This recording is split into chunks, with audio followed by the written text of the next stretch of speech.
And he is already in road.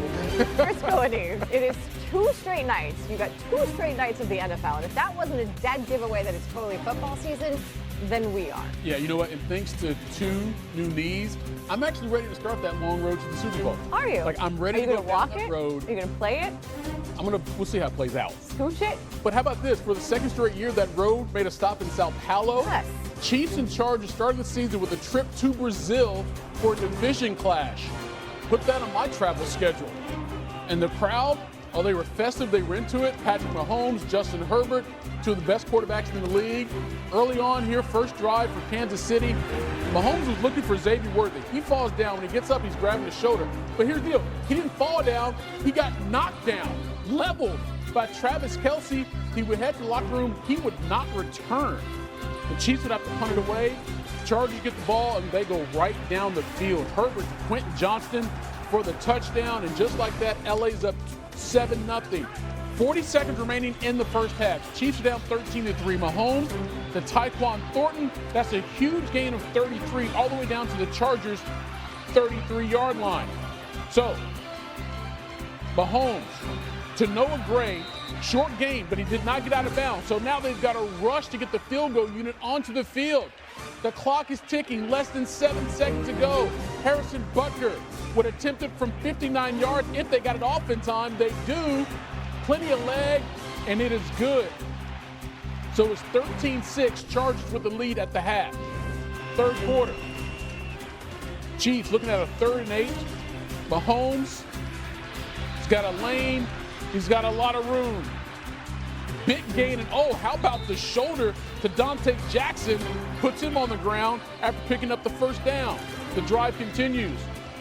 3rd and 1. Oh, what happened there? Well, Querim Hunt got the first down, but then Kelce and Tierra Tart get into it. A big slap there from Tart. Unnecessary roughness penalty, automatic first down anyway. Next play, Mahomes, couple pump fakes. Dives for the pylon for the touchdown. Butker would miss the extra point, so now they're down 13-12 instead of being a tie game. Less than 4 to play in that 3rd quarter. Herbert, little play action. Ladd McConkey coming back to get it. 16-yard gain. Big first down to keep the drive alive. And then here it's 3rd and 3. Herbert, Keenan Allen on the connection. And they are hyped because they just went up 20-12. 4th quarter now. Mahomes and the Chiefs, they got a 3rd and 5 from their own 40. He's in trouble. Steps up. Wait a minute. What did he do? I need to see this a couple more times. Shenanigans. Look at this. It makes no sense. There's like 3 dudes between him and Juju Smith-Schuster. It didn't matter. He gets the completion. And then later, how about that play call? Travis Kelce wide open. So they go for 2. They didn't get it. So now they're down 20-18. Chargers with the response. Herbert had something for the Chiefs all night long. Every time they need to play, he was the guy who would make it for them. Gets the first down there. And then looking towards the end zone to Johnston again. It's 27-18. 3:30 to play. Is there enough time for Mahomes? It's 4th and 7. Looking for Hollywood Brown. Finding him. 49-yard gain. What a throw. Off balance. Didn't matter. Perfect product placement. And the Chiefs, a couple plays later, 3rd and 9. Oh, Jason Brownlee was there, but just out of reach, so they settle for a field goal. So it's 27-21. Chargers with a chance. Can they run out the clock? Get a first down on 3rd and 14. Herbert runs for it. Wow. What a big game for Herbert. 318 yards to the air, 3 touchdowns. His team and Jim Harbaugh get the win. Justin was phenomenal today in every way. Pinpoint accuracy. Thought he did a great job with his legs and running. There at the end, sealing the game. And just overall toughness. I mean, just complete stalwart. I mean, took some big hits, gave a few shots himself. It was credible quarterback play. No, every game is important to us. This was the important one because it was the first one. It's a very good opponent we're going up against. We obviously have a lot of respect for them.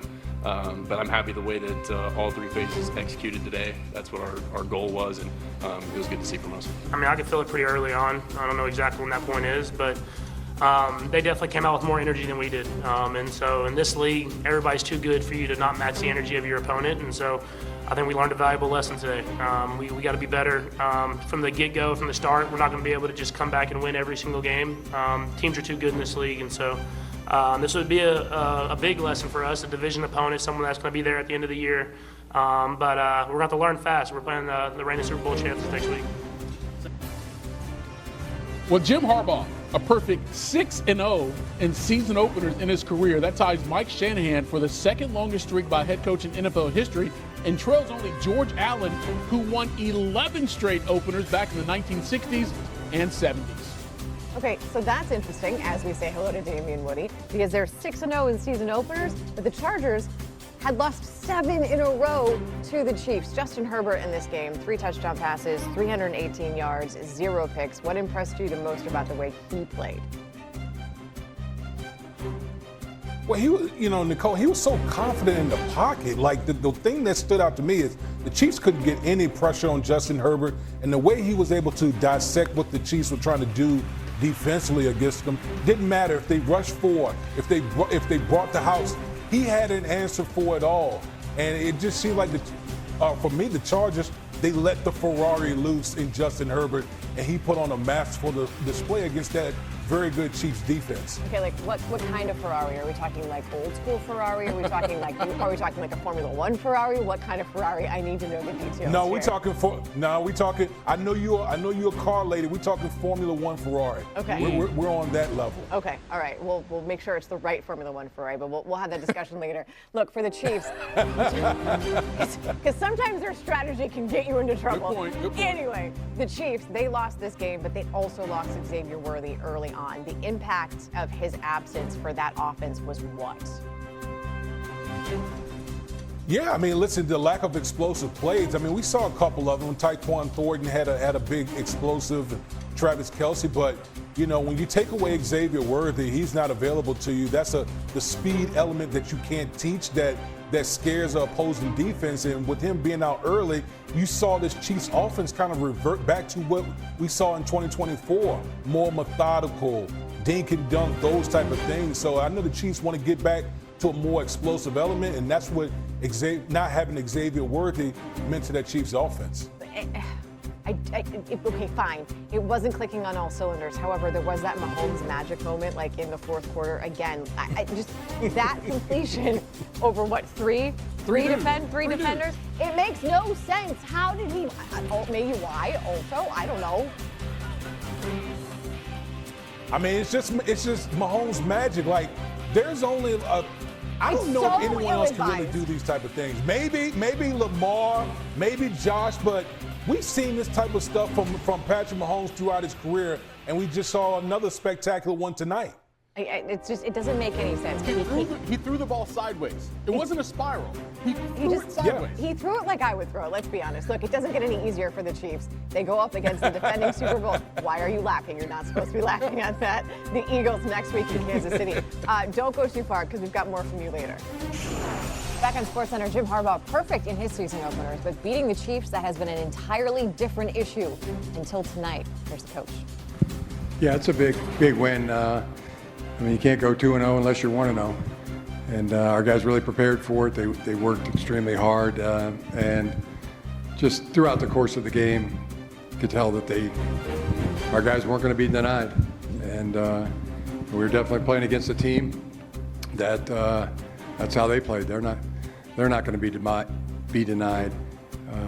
Two opposing wills, two opposing forces, and we came out on top. Hey, Jim, what did you think of Justin's 3rd and 14 scramble there to essentially clinch the game? Yeah, I thought it was a great job. Great job by Trey Pipkins too, on the edge. It's a really hard thing for a tackle to, when the when the edge rusher, sees the quarterback moving, and that's when you get the holding penalty. And Mike Devlin teaches them to let go when they have that reaction. And Trey did a great job. I was really proud of Trey on that. And then Justin had an incredible game. Also, Trey Pipkin's birthday today. By the way, happy birthday to Trey. Justin was phenomenal today in every way. Pinpoint accuracy. Thought he did a great job with his legs and running. There at the end, sealing the game. And just overall toughness. I mean, just complete stalwart. I mean, took some big hits, gave a few shots himself. It was incredible quarterback play today. Jim, can you talk about the team's ability, sorry, right here in the front, the team's ability to respond? Like after every, touchdown or big play the Chiefs had, you guys came back. Can you talk about that, please? Yeah, we were talking about it on the sideline. I mean, the Chiefs, they weren't going to give us the game, and we were going to have to win. We were going to have to win it, and our guys, as you said, responded every single time. I'm glad you mentioned that. Even before the half, I was trying to run the ball, get the play clock down to 13 seconds, and when we called a outside run, none of us smart coaches relayed the message to our young running back to stay in bounds, and not his fault at all. That's on me. I told him,